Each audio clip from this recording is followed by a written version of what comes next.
Shalom T V പ്രേക്ഷകർക്കും മർത്താൻ Mary പ്രോഗ്രാമിലേക്ക് സ്നേഹപൂർവ്വം സ്വാഗതം.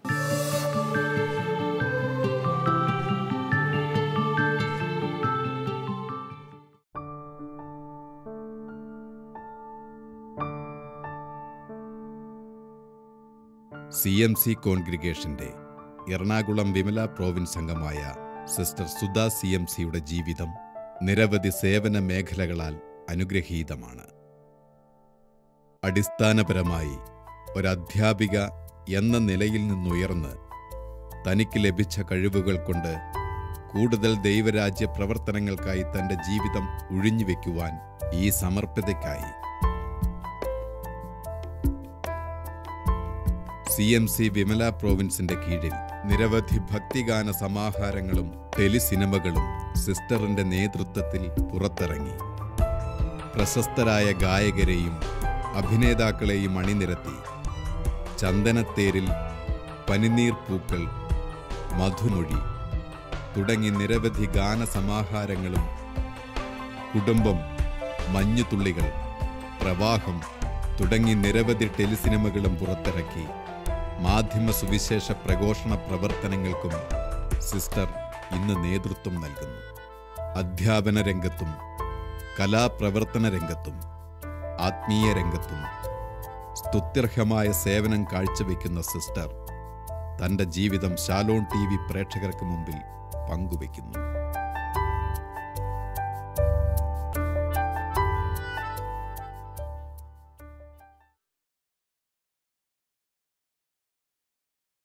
സിസ്റ്റർ സുധ CMC ആയിരുന്നു കഴിഞ്ഞ ആഴ്ച നമ്മളോട് വിശേഷങ്ങൾ പങ്കുവച്ചത്. സിസ്റ്ററിൻ്റെ കൂടുതൽ വിശേഷങ്ങൾ നമ്മൾക്ക് ചോദിച്ചറിയാം.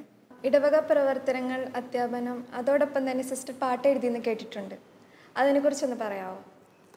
പാട്ടുകളൊക്കെ ഇങ്ങനെ എൻ്റെ ഫാദർ ഇങ്ങനെ എഴുത്തുകാരനൊക്കെ ആയിരുന്നതുകൊണ്ട് കുറച്ചൊക്കെ അതിൻ്റെ ഒരു ചായ്ച്ചിലുണ്ടായിരുന്നു.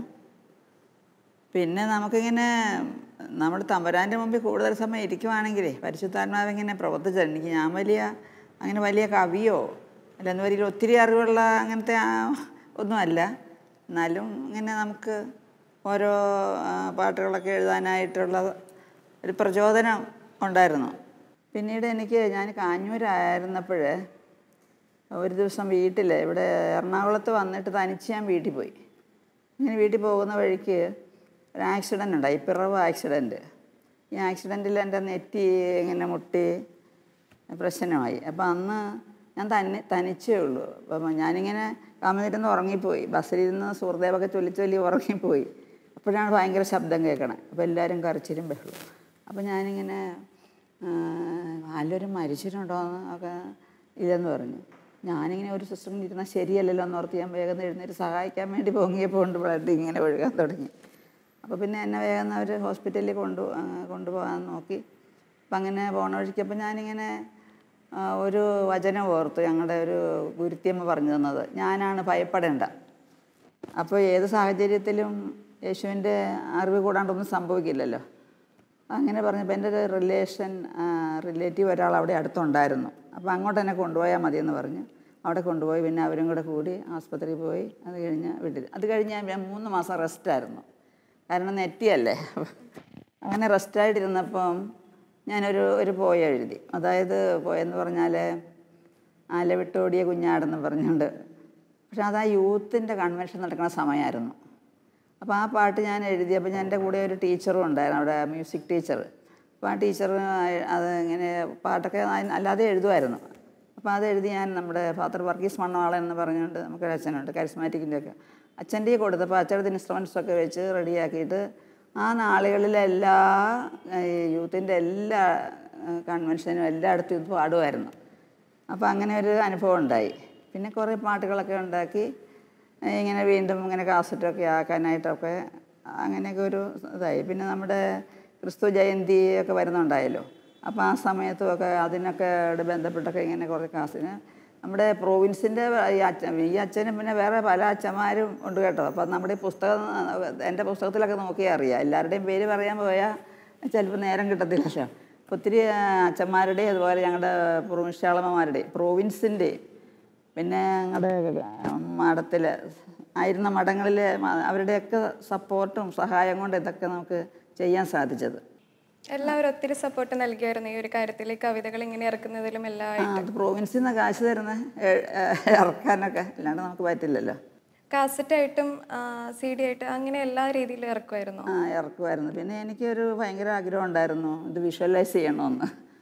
അപ്പോൾ ഓരോന്നും നമ്മൾ അപ്പം അങ്ങനെ ഒരു ചാൻസ് കിട്ടി. വിഷ്വലൈസ് ചെയ്യാനായിട്ട് ഇങ്ങനെ ആഗ്രഹിച്ച് നടന്നപ്പോൾ അതിന് ഒത്തിരി ഒത്തിരി രൂപയാകുമല്ലോ. അപ്പോൾ അതിന് എന്നാ വേണ്ടതെന്നൊക്കെ അങ്ങനെ ആലോചിച്ചിരുന്നപ്പോഴാണ് നവോദയ അപ്പച്ചൻ്റെ അവിടെ എന്തോ ഒരു സിനിമയുടെ ബന്ധപ്പെട്ടൊരു സെമിനാർ ഉണ്ടായിരുന്നു. അപ്പോൾ എൻ്റെ ഒരു ഫ്രണ്ട് സിസ്റ്റർ സർജ്യൂസ് ഇതിലൊക്കെ ഇതാണ്. സിസ്റ്റർ ഇവിടെ കോളേജിലെ പ്രിൻസിപ്പളും പിന്നെ അങ്ങനെയെല്ലാം ആയിരുന്നു. അപ്പോൾ പിന്നെ പ്രൊവിൻഷ്യൽ അല്ല ജനറൽ കൗൺസിലറും ഒക്കെ ആയിരുന്ന സിസ്റ്ററാണ്.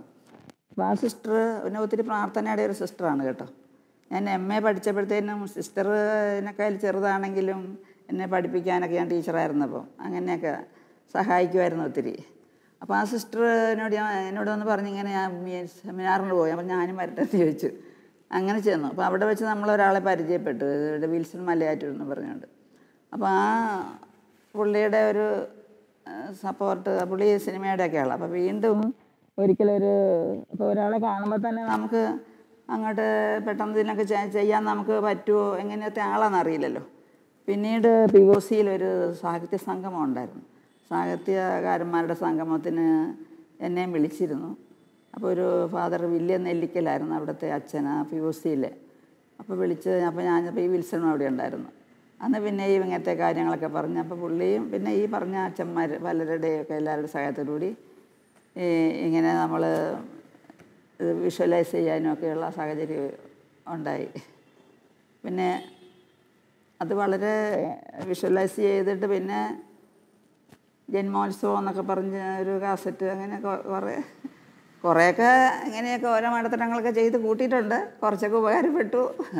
അതിനെക്കുറിച്ചുള്ള അനുഭവങ്ങളൊന്ന് പങ്കുവയ്ക്കാമോ? വിഷ്വലൈസ് ചെയ്തതിനെ കുറിച്ചുള്ള അനുഭവങ്ങളൊന്നും. നല്ല അനുഭവമാണ്. അപ്പോൾ ഇവിടെ ഫ്രെഡി പളൻ എന്നൊക്കെ പറഞ്ഞ് അങ്ങനെയൊക്കെ കുറേ ഈ മണവാളച്ചൻ്റെ തന്നെ കുറേ ഒരു ടീമിൽപ്പെട്ട, പിന്നെ വിൽസൺ, വേറൊരു വിൽസൺ ഓർഗൻ, അങ്ങനെ അവർ കുറേ ഒരു ടീമാണ്. അവർക്ക് കൂടെ വന്നിങ്ങനെ പിന്നെ ഒരു സന്ധ്യ രാജേന്ദ്രൻ എന്ന് പറഞ്ഞുകൊണ്ട് ഡോക്ടർ രാജേന്ദ്രൻ്റെ വൈഫ്, അതൊക്കെ ഇവിടുത്തെ കുട്ടികളാണ്. എല്ലാവരും കൂടി സഹകരിച്ച് ഞങ്ങൾ അത് വാസ്തവത്തിൽ സംഗീതം എന്നൊക്കെ പറഞ്ഞാൽ ഒരു സ്വർഗീയ അനുഭവമാണ്. സ്റ്റുഡിയോയിലൊക്കെ പോയിരിക്കണതും ഈ പാടുന്നതും ഇതൊക്കെ ശരിക്കും നല്ല ഒരനുഭവമാണത്. അപ്പോൾ പിന്നെ നമ്മൾ ഇതിലൊക്കെ ഇട്ടല്ലോ, ചാനലിലൊക്കെ സൂര്യ TV ടെലിസിനിമയൊക്കെ കുറേയൊക്കെ ഇട്ട്, എല്ലാം പ്രോവിൻസിൻ്റെ ഇതുകൊണ്ടാണ് കേട്ടോ. ഇതൊന്നും എൻ്റെ ഒരു കഴിവോ മിടുക്കോ ഒന്നും അല്ല. എന്നെ ദൈവം ഒരു നിമിത്തമാക്കുന്നു, മറ്റുള്ളവരെല്ലാം സഹകരിക്കുന്നു. അങ്ങനെ പറയുന്നില്ലേ, നാം ദൈവത്തിൻ്റെ കരവേലയാണ്, നാം ചെയ്യണമെന്ന് മുൻകൂട്ടി ദൈവം നിശ്ചയിച്ചിരിക്കുന്ന സൽപ്രവർത്തികൾ ചെയ്യാൻ യേശുക്രിസ്തുവിൽ സൃഷ്ടിക്കപ്പെട്ടവരാണ്. Efesians 2:10. അതുകൊണ്ട് നമ്മളെ എടുത്ത് ഉപയോഗിക്കുന്നതേ ഉള്ളൂ. സിസ്റ്ററിൻ്റെ നേതൃത്വത്തിൽ ഇങ്ങനെ പ്രാർത്ഥിക്കണം എന്ന് പറഞ്ഞൊരു പുസ്തകം ഇറക്കിയതായിട്ട് കേട്ടിട്ടുണ്ട്. അതിനെക്കുറിച്ചൊന്ന് പറയാമോ? പുസ്തകം അങ്ങനെ ഒരു പ്രചോദനം കിട്ടി, പ്രാർത്ഥിക്കാനായിട്ട് സഹായമാകുമല്ലോ. നമുക്കിങ്ങനെ ഈ ദൈവം തോന്നിക്കാതെ ഒരു കാര്യം നമുക്ക് ചെയ്യാൻ പറ്റുകയില്ല.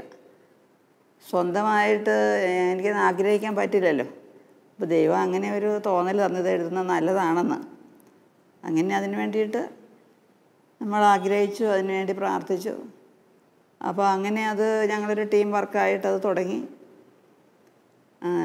ഇപ്പോഴും ആ ടീം വർക്ക് കമ്പൈൽ ചെയ്യുമായിരുന്നു. പലതും കമ്പൈൽ ചെയ്തു, ചിലതൊക്കെ ഞങ്ങളുണ്ടാക്കി. അങ്ങനെ ഞങ്ങൾ ഓരോന്നും ചെയ്യുമ്പം ഓരോ ദിവസവും ഞങ്ങൾ കൂടുമ്പോൾ പ്രാർത്ഥിച്ച് അത് ചെയ്തുകൊണ്ടിരുന്നത്. പിന്നെ ഇതിൻ്റെ പുറകിൽ ഒത്തിരി പേര് പ്രാർത്ഥിക്കുന്നുണ്ടല്ലോ. അതിൻ്റെ എല്ലാം ഫലമായിട്ടത് കർത്താവിൻ്റെ ഒരു പ്രത്യേക കൃപയായി നല്ല പ്രചരണമുള്ള പുസ്തകമായി ഇങ്ങനെ പ്രാർത്ഥിക്കുവിൻ എന്നുള്ള പുസ്തകം. അപ്പോൾ ആദ്യം ഇത് തുടങ്ങിയപ്പോഴത്തേക്ക് ഇംഗ്ലീഷിലൊക്കെ എഴുതാൻ തുടങ്ങി. അതെനിക്കൊരു ആനി ജോസ് വെള്ളറാന്ന് പറഞ്ഞൊരു ഫ്രണ്ടുണ്ട്. അപ്പോൾ ആ ഫ്രണ്ടിനെ മാതാവിൻ്റെ നടയിൽ വെച്ച് വേളാങ്കണ്ണിയിൽ വെച്ച് പരിചയപ്പെട്ടതാണ്. ഇവിടെയുള്ള ആളായിരുന്നു, പക്ഷേ പുള്ളിയുടെ മോളെ കാറ്റിസം പഠിപ്പിക്കണുണ്ടായിരുന്നു, ഒന്ന് താമസിക്കണമായിരുന്നു. അപ്പോൾ അവിടെ വെച്ച് പരിചയപ്പെട്ടതാണ്. അന്ന് മുതൽ ഇന്നും ഫ്രണ്ട്സാണ്. അപ്പോൾ അവരുടെ ഓഫീസിൽ വെച്ചാണ് ഇത് എഴുതുന്നത്. അവരുമായിട്ട് ഇങ്ങനെ ആലോചിക്കുമല്ല. ഇങ്ങനെ ആലോചിച്ച് ആദ്യം മോൻ ഒരു മനോജ് എന്ന് പറഞ്ഞ് ബേൽവിസിൻ്റെ ഗ്രൂപ്പിലൊക്കെ ഉള്ള ആളാണ്. അപ്പോൾ പിന്നെ വേറൊരു മകൻ ബിജുവും ഭയങ്കരമായിട്ട് പാടും അഭിനയിക്കും എല്ലാം ചെയ്യും. ഇവിടെ എല്ലാ പരിപാടിയിലും അവനുമുണ്ട്. പിന്നെ ഈ ഇതിനൊക്കെയുള്ള വേറൊരു ടെലിസിനിമയ്ക്കൊക്കെയുള്ള വേറൊരു സഹായം എനിക്കുണ്ടായത് എൻ്റെ വീട്ടിലെ കലാപരമായിട്ട് എൻ്റെ ഒരു ബ്രദർ ആർട്ടിസ്റ്റ് ജി കോതനല്ലൂർ എന്നാണ് പറയുന്നത് പുള്ളിയുടെ പേര്. അപ്പോൾ പുള്ളിക്കാരന് എല്ലാത്തിനും ഇങ്ങനെ സഹായിച്ചു അഭിനയിക്കാനൊക്കെ വന്നത് കൊണ്ടേ. അപ്പോൾ നമുക്കൊരു ധൈര്യമാണല്ലോ. പിന്നെ പുള്ളിയുടെ മക്കളും ജീനുമൊക്കെ നമ്മുടെ പുസ്തകത്തിലൊക്കെ ഉണ്ട്, പടമൊക്കെ വരച്ചൊക്കെ ഉണ്ട്. അപ്പോൾ അവരൊക്കെ ഇങ്ങനെ കൂടിയതുകൊണ്ടാണ് എനിക്ക് കൂടുതൽ ധൈര്യപൂർവ്വം അതൊക്കെ ചെയ്യാൻ പറ്റിയത്. മറ്റുള്ളവരുടെ സഹായത്തും സപ്പോർട്ടിനോട് കൂടെ വീട്ടിലുള്ളവരും കൂടി നമ്മളെ സഹായിച്ചുകൊണ്ടിരുന്നു. അത് വലിയൊരു ശക്തിയായിരുന്നു. അതുപോലെ ഈ പുസ്തകത്തിനും അതുപോലെ തന്നെയാണ്. പടം വരയ്ക്കാനും ഒക്കെ അപ്പം നമുക്ക് ബദറിൻ്റെ മോനോട് ജിനുവിനെ കൊണ്ട് വരപ്പിച്ചതാണ് ഈ പുസ്തകം. ഇത് രണ്ടിലും പടമൊക്കെ വരച്ചതാണ്. അപ്പോൾ ഇങ്ങനെ എല്ലാ സപ്പോർട്ടും നമുക്ക് വീട്ടിൽ നിന്ന് കിട്ടുന്ന വലിയൊരു കാര്യം. അപ്പോൾ ഈ പുസ്തകത്തിൻ്റെ ആദ്യം ചെയ്തു വന്നപ്പോഴത്തേക്ക് അവിടെ ഇടവകയിൽ പെരുന്നാളുണ്ടായിരുന്നു. ചെയ്ത് പൂർത്തിയായില്ല.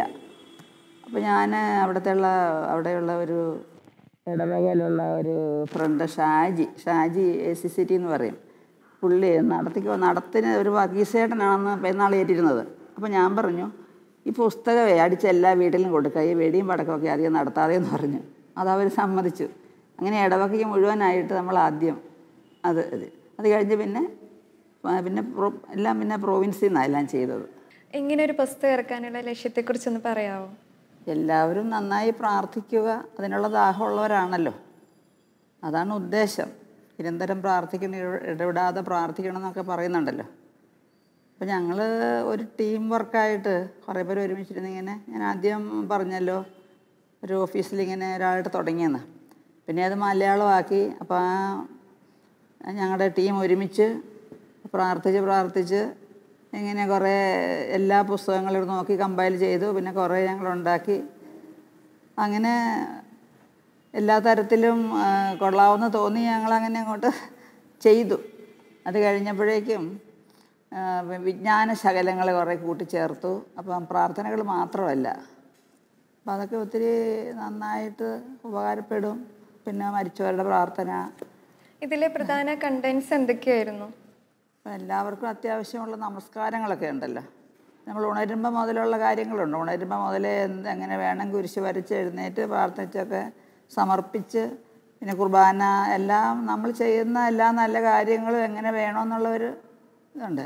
പിന്നെ ഭവന സംരക്ഷണം, നമ്മൾ ജോലി ചെയ്യുമ്പോൾ അല്ലെങ്കിൽ പുറത്തേക്ക് ഇറങ്ങുമ്പോൾ എല്ലാത്തിനും നമ്മൾ എല്ലാ സമയത്തും പ്രാർത്ഥന വേണമെന്നുള്ളത്. പക്ഷേ ഈ പുസ്തകം മുഴുവനും കാണാൻ പഠിക്കാനൊന്നും പറ്റില്ല. ഓരോരുത്തർക്കും അത്യാവശ്യമായതനുസരിച്ച് അവർ പ്രാർത്ഥിക്കുക. പിന്നെ ഓരോ പ്രത്യേക സാഹചര്യങ്ങളൊക്കെ ഉണ്ട്. ജന്മദിനം, വിവാഹ വാർഷികം, അങ്ങനെ ഓരോ പ്രത്യേക പരിപാടികൾക്ക്. പിന്നെ ഡ്രൈവറുടെ പ്രാർത്ഥന, തൊഴിലാളികൾ, മറുനാട്ട് ജോലി, ഇങ്ങനെയൊക്കെ ഓരോരോ ഇതുണ്ടല്ലോ. കൂടാതെ പ്രത്യേകം തിരിച്ച് നമ്മളിതിനകത്ത് കൊടുത്തിട്ടുണ്ട്. കണ്ടൻറ്റ് നോക്കിയാൽ അറിയാം. ആദ്യം അനുദിന പ്രാർത്ഥനകൾ, നമസ്കാരങ്ങൾ, ഈശോയോടുള്ള പ്രാർത്ഥന, പരിശുദ്ധാത്മാവിനോട്, മാതാവിനോട്, വിശുദ്ധരുടെ, അങ്ങനെ ഓരോന്നും തിരിച്ച് നമ്മൾ കൊടുക്കുന്നുണ്ട്. പ്രത്യേക ആവശ്യങ്ങൾക്ക് വേണ്ടി, ഉദാഹരണമായിട്ട് ജീവിത പങ്കാളിയെ ലഭിക്കാൻ, ദമ്പതികളുടെ, അങ്ങനെ എല്ലാ തരത്തിലും നമുക്ക് ജീവിതത്തിന് എന്തൊക്കെ ആവശ്യമുണ്ടോ, ജോലി, പിന്നെ പൊതു ആവശ്യങ്ങൾക്ക്, ആധ്യാത്മിക വളർച്ചയ്ക്കുള്ള മാർഗങ്ങൾ, ഇങ്ങനെ പിന്നെ ഗാനങ്ങൾ, മരണാനന്തര പ്രാർത്ഥന. നമുക്ക് വീടുകളിലൊക്കെ അച്ഛനെ കൂടാണ്ട് ഒപ്പീസ് ചെല്ലാനായിട്ടുള്ള ഇതില്ലല്ലോ ഇപ്പോൾ. അച്ഛൻ കൂടാതെ നമ്മുടെ സാധാരണ ചെല്ലുന്ന ഒപ്പീസ് ചെല്ലാമല്ലോ. അപ്പം കുടുംബത്തിൽ ചൊല്ലാവുന്ന ഒപ്പീസുണ്ട്. അങ്ങനെ ഒത്തിരി കാര്യങ്ങളുണ്ട് ഇതിനകത്ത് കണ്ടൻ്റായിട്ട്. എങ്ങനെയായിരുന്നു പ്രതികരണങ്ങൾ? എങ്ങനെയായിരുന്നു ഇങ്ങനെ ഒരു പുസ്തകം ഇറക്കിയപ്പോഴുള്ളത്? അത് നമ്മളിങ്ങനെ പ്രാർത്ഥിച്ച് ചെയ്തത് കൊണ്ടായിരിക്കാം തമ്പുരാനൊന്ന് തൊട്ട ഒരനുഭവം ഉണ്ട് ഇതിൽ. ഇത് ഞാൻ നമ്പറൊന്നും വെച്ചിട്ടില്ലല്ലോ ഫോൺ. അതേ സമയത്ത് ഇത് കിട്ടിക്കഴിഞ്ഞിട്ട് ഒരുപാട് പേര് വിളിച്ചിട്ടുണ്ട്. ഇപ്പം ഒരു ഷാർജയിലുള്ള ഒരു ജസ്റ്റിൻ, അവൻ വിളിച്ചിട്ട് പറഞ്ഞു, സിസ്റ്ററെ ഇങ്ങനെ ഒരു പുസ്തകം കിട്ടി എനിക്ക്. ഞാൻ നേരത്തെ പ്രാർത്ഥിക്കില്ലായിരുന്നു, പക്ഷെ ഇപ്പോഴത്തെ ഇത് കിട്ടിയത് മുതൽ പ്രാർത്ഥിക്കാൻ തുടങ്ങി. ആ പിള്ളേരൊക്കെ സത്യം പറയുമല്ലോ, ഇങ്ങനെ ഒരു തുറന്ന് പറയും. പിന്നെ സിസ്റ്ററെ എൻ്റെ വീട്ടിലോട്ടൊരു 100 എണ്ണം അയച്ചു കൊടുക്കണം. അത് കുടുംബങ്ങളിലെല്ലാം കൊടുക്കാൻ വേണ്ടിയാണ്. അപ്പോൾ നാട്ടിലാണ് അവൻ. അപ്പോൾ അതുകൊണ്ട് ഞാൻ വേഗം ഞാൻ പറഞ്ഞ പ്രസ്സിലെ നമ്പർ കൊടുത്തു. അപ്പോൾ ആ പ്രസ്സിൽ നിന്ന് അവരയച്ചു കൊടുക്കും. പിന്നെ ഡിസ്ട്രിബ്യൂട്ടർ വേറെ ഉണ്ടല്ലോ, നമ്മളെപ്പോഴും ഇതിൻ്റെ കൂടെ നടക്കാൻ പറ്റത്തില്ലല്ലോ. അപ്പം അങ്ങനെ ഒരുപാട് പേര് ഇപ്പോൾ ഈ അടുത്ത നാളുകളിൽ ഇവിടെ നോർത്തിൽ നിന്ന് അവിടെ നിന്ന് ഒരു പുസ്തകം കിട്ടിയെന്ന് പറഞ്ഞു വന്ന് 100 പുസ്തകം എടുത്തുകൊണ്ട് പോയി. 100 എനിക്ക് വെച്ചേക്കണേ, ഞാൻ വന്നേക്കാമെന്ന് പറഞ്ഞുകൊണ്ട് വന്നെടുത്തുകൊണ്ട് പോയി. അങ്ങനെ ഒരുപാട് പേര്, കൊല്ലത്തു നിന്നൊരു ലിസി വിജയൻ പുസ്തകം കിട്ടിയിട്ട് വന്ന് ഇങ്ങനെ അവർ പ്രചരിപ്പിക്കുക. പിന്നെ ഒരു കൊച്ച്, അത് ഇവിടെ അമേരിക്കയിലുള്ളതാണ്, എനിക്ക് ബന്ധമുള്ളതാണ്. പറഞ്ഞു, സിസ്റ്ററെ ഈ പുസ്തകം വായിച്ചിട്ട് എനിക്ക് ഭയങ്കര അനുഭവമാണ്, പരിശുദ്ധാത്മാവിൻ്റെ പ്രത്യേകമായിട്ടുള്ള കൃപ കിട്ടി, ഞങ്ങളിപ്പോൾ മുട്ട നിന്ന എന്നും പ്രാർത്ഥിക്കുന്നത്, പിന്നെ ഇത് ഈ അനുഗ്രഹം കിട്ടിയത് കൊണ്ട് ഞാൻ എല്ലാവർക്കും ഇങ്ങനെ പ്രചരിപ്പിക്കുവാണെന്ന് അങ്ങനെയൊക്കെ ചെയ്യുന്നുണ്ട്. പിന്നെ നമ്മൾ ഇത് ഓരോ അത്യാവശ്യ കാര്യങ്ങളുണ്ടല്ലോ, കുർബാന സ്വീകരണം, അല്ലെന്ന് വരികിൽ ജൂബിലി, വിവാഹ ജൂബിലി, പിന്നെ സിസ്റ്റേഴ്സ് ജൂബിലി, അങ്ങനെ അച്ഛന്മാർ ഇവരൊക്കെ ഇങ്ങനെ പുസ്തകം കൊണ്ടുപോയി അത് ഇതിൽ തന്നെ ഒന്നെങ്കിൽ ഫോട്ടോ വെച്ചല്ല അല്ലാതെ സമ്മാനമായിട്ട് അങ്ങനെയെല്ലാം അങ്ങനെ ഒത്തിരി കൊടുക്കുന്നുണ്ട്. അതെല്ലാം ഒരു നല്ല കാര്യമാണല്ലോ, കുടുംബങ്ങൾക്ക് അത്രയും കുടുംബങ്ങളിൽ ചെല്ലുമല്ലോ. അപ്പോൾ അങ്ങനെ പിന്നെ ഇത് ഞാൻ പറഞ്ഞ ഞങ്ങൾ ഒരാളല്ല കുറേ പേരുടെ ഒരു സംരംഭമാണ്. അവരുടെയൊക്കെ പേരുകളൊക്കെ നോക്കിയാൽ ഇതിനകത്തുണ്ട്, അപ്പോൾ എല്ലാം ഞാൻ പറയുന്നില്ല. അതുപോലെ തന്നെ നമ്മുടെ ഒത്തിരി അച്ഛന്മാരുടെ അവരെല്ലാം അത് കറക്റ്റ് ചെയ്യാനും എല്ലാം കൂടിയവരുടെ എല്ലാം പേരൊക്കെ ഇതിനകത്തുണ്ട്. എല്ലാവരും ഒത്തിരി സപ്പോർട്ടായിരുന്നു. എല്ലാവരും ഒത്തിരി സപ്പോർട്ടാണ്. അവരെല്ലാം ഒത്തിരി സഹകരിച്ച് വായിച്ച് കറക്ഷൻ നടത്തിയവർ, പിന്നെ ഇതിൻ്റെ നീഹിൽ ഓഫ് സ്റ്റാറ്റ്, പിന്നെ പിതാക്കന്മാരുടെ ഇംപ്രിമാത്തൂർ, എല്ലാ എല്ലാവരും ഇത് സഹകരിച്ചിട്ടുണ്ട്. അപ്പം ദൈവത്തിൻ്റെ ഒരു കരുണയാണ്. ഇതൊന്നും ഒരു ക്രെഡിറ്റൊന്നും അല്ല. ക്രെഡിറ്റ് എന്ന് പറഞ്ഞാൽ ഇത് ഞാൻ ചെയ്തെന്ന് പോലും എനിക്കറിയില്ല, എങ്ങനെ സംഭവിച്ചെന്ന് പോലും എനിക്കറിയില്ല. അപ്പം അങ്ങനെ കർത്താവ് ഓരോരുത്തരെ എടുത്തിങ്ങനെ ഉപയോഗിക്കുന്നു മറ്റുള്ളവർക്ക് വേണ്ടിയിട്ട്, അതാണല്ലോ. അപ്പം ഞാൻ പറഞ്ഞില്ലേ പണ്ട് ഒരു പാട്ട് എഴുതിയെന്ന്, നെറ്റിക്കിട്ട് ഒരു മുട്ട് തന്നിട്ട് ആ യുവജനങ്ങൾക്ക് മുഴുവനും ഉപകാരപ്പെടുത്തുക. അതുപോലെ എല്ലാം ഓൾ ഫോർ ദ ബെസ്റ്റ് എന്നല്ലേ. അപ്പം അങ്ങനെ അതാണ് അതിൻ്റെ പ്രതികരണം. ഇപ്പോഴും അങ്ങനെ ഒത്തിരി പോയിക്കൊണ്ടിരിക്കുന്നു. ഇപ്പോഴും ഒത്തിരി ആൾക്കാർ വിളിക്കാറുണ്ട്, അനുഭവങ്ങൾ പറയാൻ ഒത്തിരി ആൾക്കാർ വിളിച്ചിട്ട് അയച്ചു കൊടുക്കാൻ പറയും. അപ്പം ഞാൻ പ്രസ്സിലോട്ട് ചിലർ ഒരു പുസ്തകമൊക്കെ ആയിരിക്കും, ഒത്തിരി ഒരു 10-25 പേരെങ്കിലും അങ്ങനെ വിളിച്ചവരുടെയൊക്കെ പേരൊക്കെ ഞാൻ അവിടെ എഴുതി വയ്ക്കും. അപ്പം അങ്ങനെ ചെയ്യുന്നുണ്ട്. പിന്നെ കോൺവെൻറ്റുകളിലും എല്ലാവരും അങ്ങനെ. നമ്മൾ മലയാളത്തിൽ മാത്രമല്ലല്ലോ, ഇംഗ്ലീഷിലും കൂടിയല്ലേ ഇത് ഇറക്കിയത്? അതെ. അപ്പം അത് സഹകരിക്കുന്നുണ്ട്. ഇപ്പോൾ സൗത്ത് ആഫ്രിക്കക്കാർ 1000 എണ്ണം കൊണ്ടുപോയി. അവിടെ വലിയ സാമ്പത്തികമുള്ള സ്ഥലമൊന്നും അല്ലല്ലോ, അപ്പം നമ്മൾ അത്രയും ലാഭമൊന്നും എടുക്കാതെ അതിന് കൊണ്ടുപോകും. അപ്പോൾ 1000 കൊണ്ടുപോയി കഴിഞ്ഞപ്പോഴേ പിന്നെ എനിക്കൊരു ലക്ഷ്യമെന്ന് പറഞ്ഞാൽ ആദ്യത്തെ ലക്ഷ്യം ഇതായിരുന്നു, എല്ലായിടത്തും പ്രചരിക്കുക, എല്ലാവരും പ്രാർത്ഥിക്കുക. പിന്നെ കാരുണ്യവർഷമൊക്കെ വന്നപ്പോഴേ പിന്നെ മറ്റുള്ള ചിലരുടെ ഒരു നിർദ്ദേശം കൂടി വന്നു, പാവങ്ങൾക്ക് സ്ഥലമൊക്കെ ഉണ്ടെങ്കിൽ വീട് പണിത് കൊടുക്കുന്ന പരിപാടി ഉണ്ടല്ലോ, സ്ഥലമില്ലാത്ത ഒത്തിരി പേരുണ്ടല്ലോ. അപ്പോൾ അങ്ങനെ ഒന്ന് സഹായിക്കാൻ ഞങ്ങൾക്കിവിടെ ഒരു പ്രെയർ ഗ്രൂപ്പുണ്ട്. ഞങ്ങൾക്കിവിടെ ഇതിനു വേണ്ടി പുസ്തകം തയ്യാറാക്കി എല്ലാവരുടെയും കൂടെയുള്ള ഒരു പ്രെയർ ഗ്രൂപ്പുണ്ട്. അതാണ് ഇപ്പോഴത്തെ ജ്വാല. അപ്പോൾ ആ പ്രാർത്ഥനാ ഗ്രൂപ്പിലുള്ളവരും ഞങ്ങളെല്ലാവരും കൂടി ഇങ്ങനെ തീരുമാനിച്ചു, പാവപ്പെട്ട ഒരാൾക്കൊരു വീട് വയ്ക്കാൻ ആദ്യം തീരുമാനിച്ചു. വെക്കാനല്ല, അങ്ങനെ ഒന്നെങ്കിൽ സ്ഥലം എടുക്കുക, അങ്ങനെ എന്തെങ്കിലും, അല്ലെ പണയം വീട് എടുത്ത് കൊടുക്കുക, എന്തെങ്കിലും. പിന്നെ ആയിട്ട് ഒരെണ്ണാകണ്ടല്ലോ, പലതും ചെയ്യാമല്ലോ എന്ന് കരുതി ഇപ്പോഴത്തെ വിദേശത്തേക്കൊക്കെ അയക്കാൻ നോക്കുക. അങ്ങനെയാണെങ്കിൽ ഇവിടെ അയച്ചാൽ നമുക്ക് ലാഭമായിട്ടൊന്നുമില്ല. പിന്നെ പുറത്തേക്ക് അയക്കാനുള്ളൊരു പ്രശ്നമുള്ളത്, ഇപ്പോൾ 60 പുസ്തകം അയക്കാൻ പറഞ്ഞ് 60 പുസ്തകം അയച്ചപ്പോഴത്തേക്ക് 10,100 രൂപയായി അയച്ചതിന് തന്നെ. അപ്പോൾ അങ്ങനെയൊക്കെ വരുന്നതുകൊണ്ട് പിന്നെ കുറച്ച് അധികം അയക്കുവാണെങ്കിൽ ഷിപ്പ് വഴിയൊക്കെ അയക്കാൻ പറ്റും. അപ്പോൾ അത് ദൈവത്തിൻ്റെ പരിപാലനയിൽ എങ്ങനെയെങ്കിലുമൊക്കെ നടക്കുമെന്ന് വിശ്വസിച്ചിരിക്കുക. വില കുറഞ്ഞ സ്ഥലം വല്ല വാങ്ങിച്ച് കൊടുക്കുവാണെങ്കിലേ 10 പേർക്ക് കൊടുത്താൽ അത്രയായി. കാരണം ഞാൻ നേരത്തെ ഒരു എളംകുളത്തെന്ന് പറഞ്ഞ സ്ഥലത്തിരുന്നിട്ടുണ്ട്. അവിടെ ഇരുന്നപ്പോൾ ഇതുപോലെ പള്ളിക്കാർ വീട് പണിത് കൊടുക്കുമായിരുന്നു സ്ഥലമുള്ളവർക്ക്. അപ്പോൾ ഞങ്ങളിതുപോലെ അന്നത്തെ വിമൻ വെൽഫെയർകാരും പ്രാർത്ഥനക്കാരും ഒക്കെ കൂടി ഞങ്ങളിങ്ങനെ നോക്കിയപ്പോൾ ഒരു സ്ത്രീ, ഒരു വിധവയ്ക്ക്, അവർക്ക് സ്ഥലമില്ല.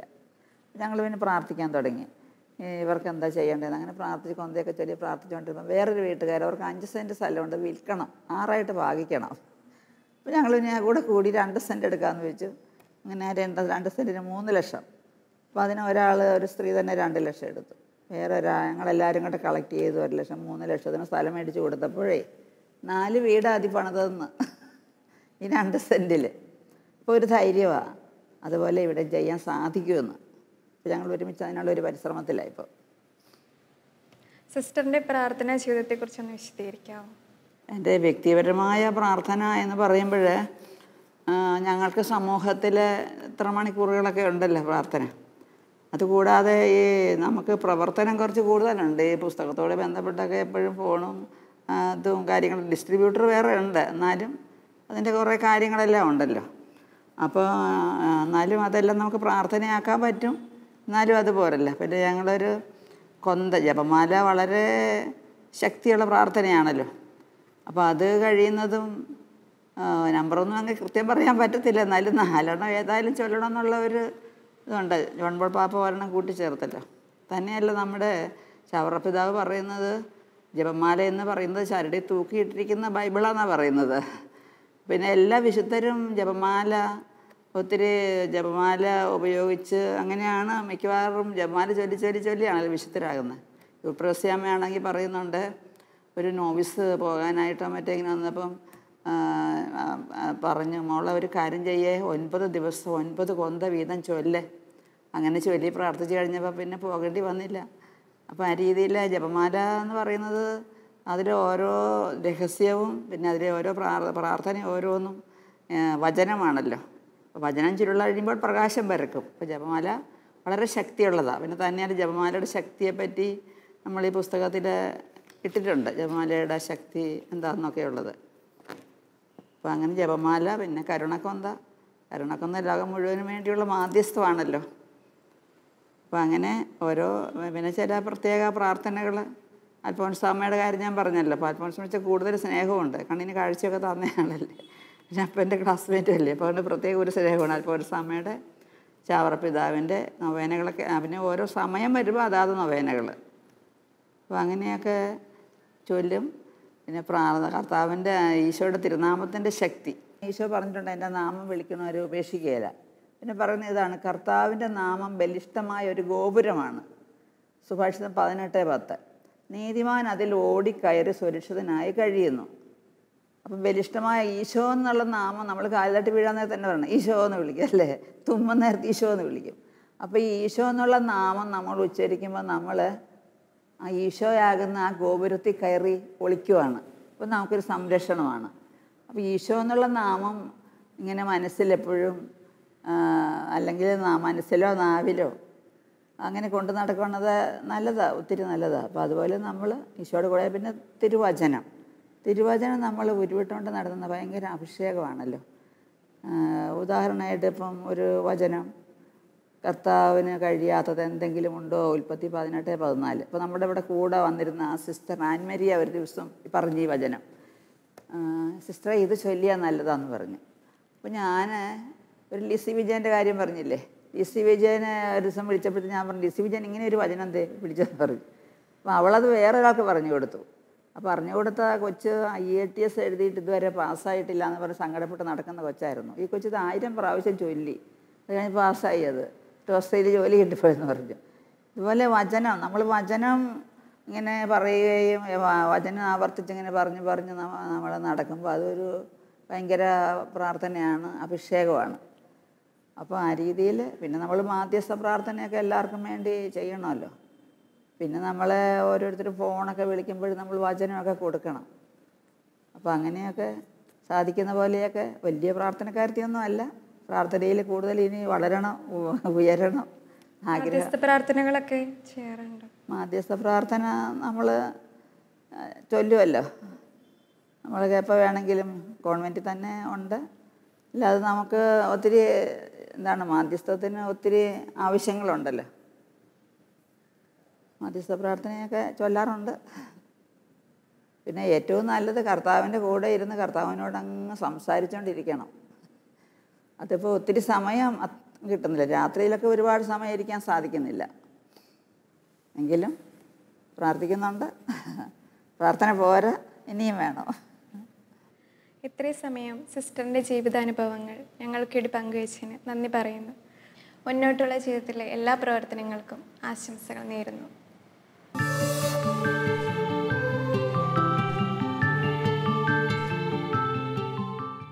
കഴിഞ്ഞ 17 വർഷക്കാലമായി ഞാൻ സിസ്റ്റർ സുധയുമായി പരിചയത്തിലായിട്ട് എൻ്റെ കലാജീവിതത്തിൽ ഞാൻ കണ്ടുമുട്ടിയ ഒരു പുണ്യപ്പെട്ട കന്യാസ്ത്രീയാണ് സിസ്റ്റർ സുധ. കാരണം 2000 ദൂരദർശന് വേണ്ടിയിട്ട് ജന്മോത്സവം എന്ന് പറഞ്ഞ ഒരു മ്യൂസിക്കൽ പ്രോഗ്രാം ക്രിസ്മസിനോടനുബന്ധിച്ച് ചെയ്തു തുടങ്ങിയതാണ് ഞങ്ങൾ. അതിവിടം വരെ ഏകദേശം ഒരു 10-15ഓളം പ്രോഗ്രാമുകൾ CMC വിമല പ്രൊവിൻസിന് വേണ്ടിയിട്ട് സിസ്റ്റർ സുധ CMC നിർമ്മിച്ച് നൽകുകയുണ്ടായി. ഞാനത് സംവിധാനം ചെയ്തപ്പോഴൊക്കെ അല്ലെങ്കിൽ അതിൻ്റെ തിരക്കഥകൾ രൂപപ്പെടുത്തുമ്പോഴൊക്കെ സിസ്റ്ററുടെ നിർദ്ദേശവും സഹകരണമൊക്കെ എനിക്ക് മറക്കാനാവുന്നതല്ല. ധാരാളം ഭക്തിഗാനങ്ങൾ രചിച്ചിട്ടുള്ള സിസ്റ്റർ അതിന് സംഗീതവും നൽകിയിട്ടുണ്ട്. അത്തരം ഗാനങ്ങൾ ധാരാളം ഞാൻ വിഷ്വലൈസ് ചെയ്തിട്ടുമുണ്ട്. അത് ദൂരദർശൻ മുതൽ ഏഷ്യാനെറ്റ്, സൂര്യ TV, ജീവൻ TV, ഷാലോം TV എന്നീ ചാനലുകൾ മുഴുവനും അത് ടെലികാസ്റ്റ് ചെയ്തതാണ്. അപ്പോൾ സിസ്റ്ററുടെ ആ രചനാ വൈഭവം തന്നെ അതിൻ്റെ സംഗീതപരമായിട്ടുള്ള കാഴ്ചപ്പാടുകളൊക്കെ വളരെ ഭക്തി നിർഭരവും നമുക്ക് ഇന്നത്തെ തലമുറയ്ക്ക് അനുകരിക്കാൻ പറ്റുന്ന വിധത്തിൽ തന്നെ രൂപപ്പെടുത്തിയിട്ടുള്ളതാണ്. എൻ്റെ ഒരു ചിന്താഗതിയിൽ ഒരു കന്യാസ്ത്രീ സമൂഹം വിഷ്വൽ മീഡിയ രംഗത്ത് 2000-ലൊക്കെ അത് നിർമ്മിക്കുക, അത് വിവിധ ചാനലിലൂടെ അത് ടെലികാസ്റ്റ് ചെയ്യിക്കുക, ഇങ്ങനെയുള്ള പ്രക്രിയയിലേക്കൊക്കെ ആദ്യമേ കാൽവയ്പ് നടത്തിയ സിസ്റ്റർ സുധ CMCയും ഒപ്പം വിമല പ്രൊവിൻസുമാണ്. കാരണം അന്നത്തെ കാലത്തൊക്കെ ഈ വിഷ്വൽ മീഡിയ രംഗത്തൊന്നും കന്യാസ്ത്രീകൾ ഇടപെട്ടിരുന്നില്ല. ഈ സിസ്റ്ററുടെ നേതൃത്വത്തിലാണ് ഈ ഒരു രംഗത്തേക്ക് വരികയും ഇപ്പോൾ ധാരാളം കോൺഗ്രിഗേഷൻസ് വിഷ്വൽ മീഡിയ രംഗത്ത് പ്രവർത്തിക്കുന്നുണ്ട്. ഒരുപക്ഷെ ആദ്യത്തെ കാൽവയ്പ് സിസ്റ്റർ സുധയിലൂടെയായിരിക്കണം. കാരണം 2000 ദൂരദർശനോട് ജന്മോത്സവം എന്ന് പറഞ്ഞ ഒരു മ്യൂസിക്കൽ ടെലിഫിലിം ചെയ്യാൻ നേരത്ത് അതിനു വേണ്ടിയിട്ട് ഒരുപാട് ഓടി നടന്ന സിസ്റ്ററെ ഞാനിപ്പോഴും ഓർക്കുകയാണ്. സിസ്റ്ററുടെ ആത്മാർത്ഥതയും ആ കലയോടുള്ള താല്പര്യവും എന്നെയൊക്കെ അത്ഭുതപ്പെടുത്തിയിട്ടുണ്ട്.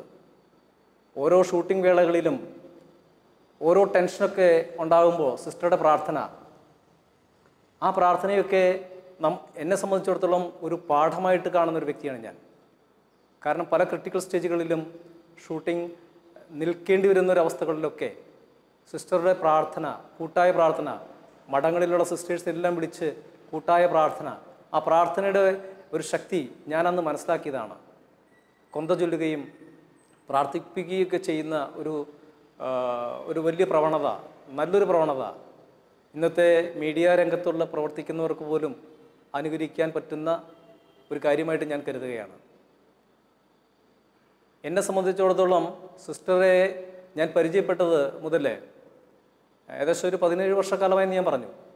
അതിനുശേഷം എനിക്കും മീഡിയ രംഗത്ത് ഇത്തരം വർക്കുകളിൽ തിരിഞ്ഞു നോക്കേണ്ടി വന്നിട്ടില്ല. ധാരാളം വർക്കുകളിലൂടെ എനിക്ക് ദൈവത്തെ പ്രഘോഷിക്കുവാൻ ഒരു പ്രഘോഷണമാണ് സിസ്റ്റർ സുധയിലൂടെ കത്തോലിക്ക സഭയ്ക്ക് ലഭിച്ചിരിക്കുന്നത്. അടുത്ത ആഴ്ച മറ്റൊരു സമർപ്പിത ജീവിതത്തെ നമുക്ക് പരിചയപ്പെടാം. അതുവരെ നമുക്ക് പ്രാർത്ഥനാപൂർവ്വം കാത്തിരിക്കാം.